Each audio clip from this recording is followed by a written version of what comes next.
Greetings out there in YouTube land. This is Morris, man. And as always, I thank you guys for coming to my channel. I'm going to do a part 2 of a video I just recently posted called Songwriters Beware. Because in that video I discussed, or I mentioned that I was going to kind of give you some stories about how I got started. And after reviewing that video, I didn't do that.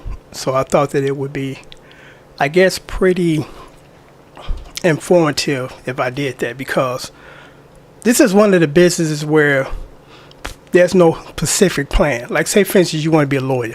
You know what you need to do. You go to high school, you go to college, then you go to law school. You know, boom, that's it. But with getting in the music business, there's no straight path. So, you know, you kind of get in the best way you can or the best way you know how. So I'm going to share how I got started as far as songwriting.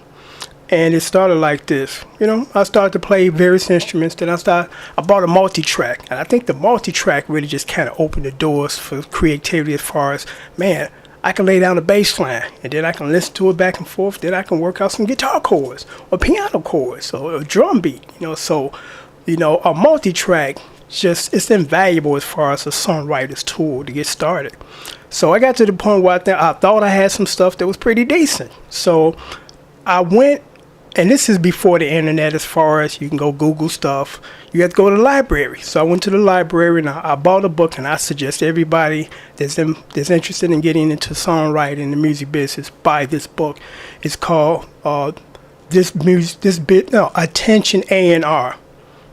This business of music. I know it started off with Attention A&R.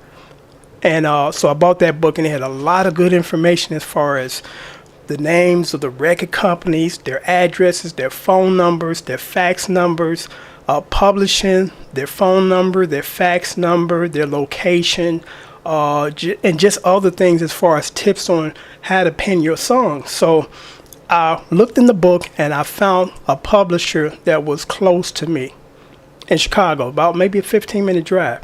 So and they recommend you call first, introduce yourself, and state your business. So I called the person. It was a lady. Her name was Fran. And I'll never forget Fran, because Fran really believed in me, and she really pushed and got me in the door. So I called her, explained who I was, you know, what I was trying to do, you know, get into the business of songwriter, and could I submit some material to you, or to her. So she said, sure. So, and one thing about people in the business, they'll tell you if your stuff stink. And it's like, they're not trying to be mean or rude, but it's like, this ain't gonna get you nowhere, dude. So I submitted 4 songs. And they always say submit your best song first. So when they pop in that cassette, because if they don't like the first song, most likely they're not gonna listen to the other 2 or 3 of them. It's going in the garbage. Or one A&R guy told me I had a bunch of free Lifetime cassettes. And I was like, when he told me that, I understood what he was saying. He said that he basically used those, erased over those demos and just used those cassettes for his personal use. That's just how ruthless they are. So I submitted 4 songs. And when I submitted them, like probably on Tuesday, I came back, dropped them off, and she got back to me like that Friday. She said, you got something here. She said, and I didn't, sometimes you don't really realize some of your other strengths because you kind of focusing on this, because at that time I was just focusing on trying to be a good guitar player and just a good writer to write musical stuff, but the melody, because melody is really important to me. But I didn't realize how well I wrote lyrics, because and I think what helped me with that is I'm a sensitive guy. You know, I'm not one of those macho, strong dudes. You know, I'm like, when you do something to hurt me, it hurts. You know, especially if I care about you. And that turned out to be kind of my strength as opposed to my weakness. And the very first song I wrote, it was about a relationship that I had. And I got crushed. It's like, boom. I was in love, you know. And I found out through her friend, or through her cousin, who was a really good friend of mine. She said that she didn't tell you. And she tell me what? She's like, oh my God. She said she got another boyfriend, you know, older dude making more money and driving a fancy car. That devastated me. I went home. I cried. It's like, whoa. The next day, I wrote a song called I'm the One That Loves You. And there was a line in there that just floored the music publisher, Fran. She said, when I listened to that song, I cried. And the line that took her was, you're sitting out in the rain trying to hide your tears.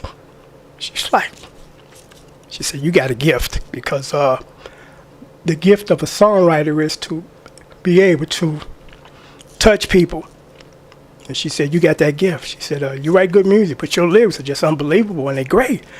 And I didn't think about how good the lyrics were, as far as the stuff that I write. She said, you're a really good lyricist. No, she said, I also recommend you collaborate with people that do good music and you write the lyrics, which I've done. So she was impressed. She heard the other tunes. She said, I like them all, but that one just kind of just took me, just floored me. And it's really interesting, and it's good to have a music publisher that's a woman. And I'll tell you why. Women are more sensitive. They will listen to the lyrics and kind of feel them. Men listen to them and they're good lyrics. They're like, they're good lyrics, but no other additional feedback to say, man, that was hard, woman. That just hit me there, because it's a macho man thing. So, it's probably best to try to work with a female publisher, because, they will kind of feel where you're coming from more deeply. So she said, I know a guy, General Crook. That was the name she gave me.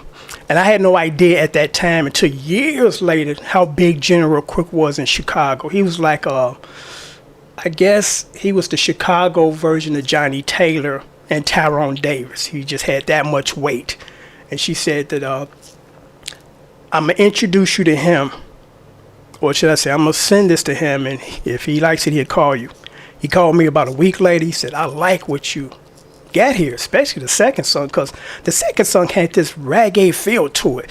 And it was not done deliberately. It's like I was just messing with the drum machine and got this weird syncopation, drum beat. And then I kind of laid some keyboard parts on it that was in sync with the drums and kind of gave it a reggae swing. He said, I really like that one.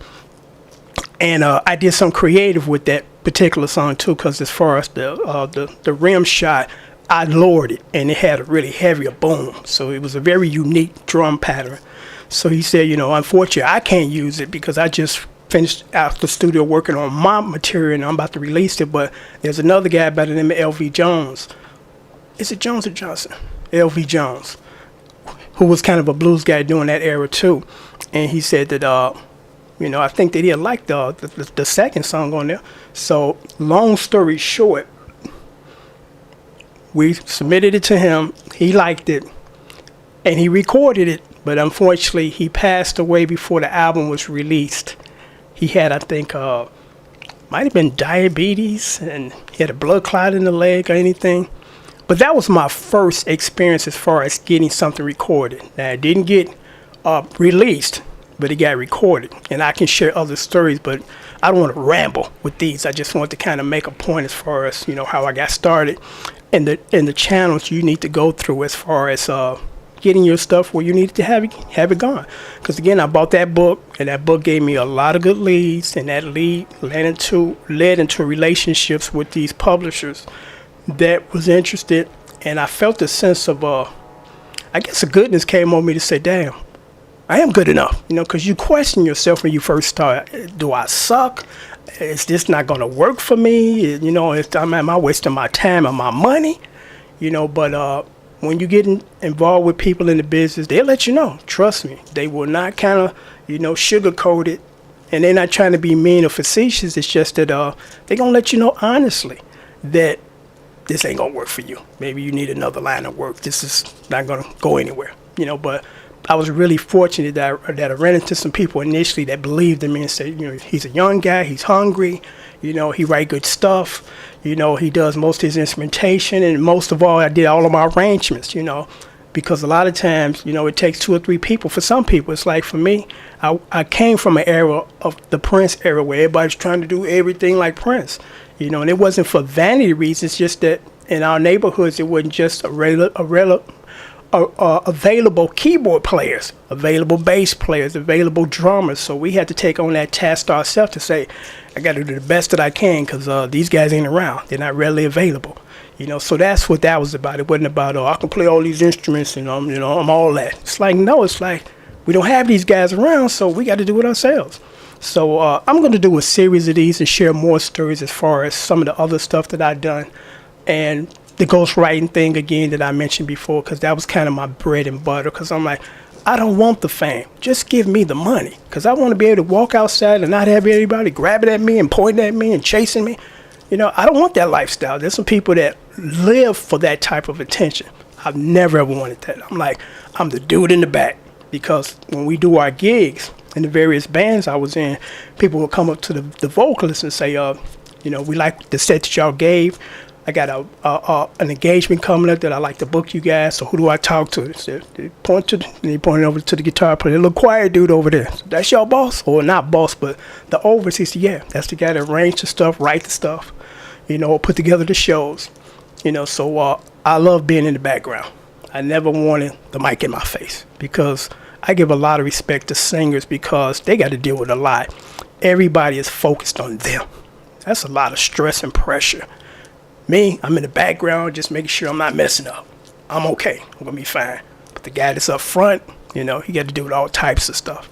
So I'm going to wrap this up. But until next time, take care. And I hope that this has been entertaining and educational. And I'll do some more of these in the near future.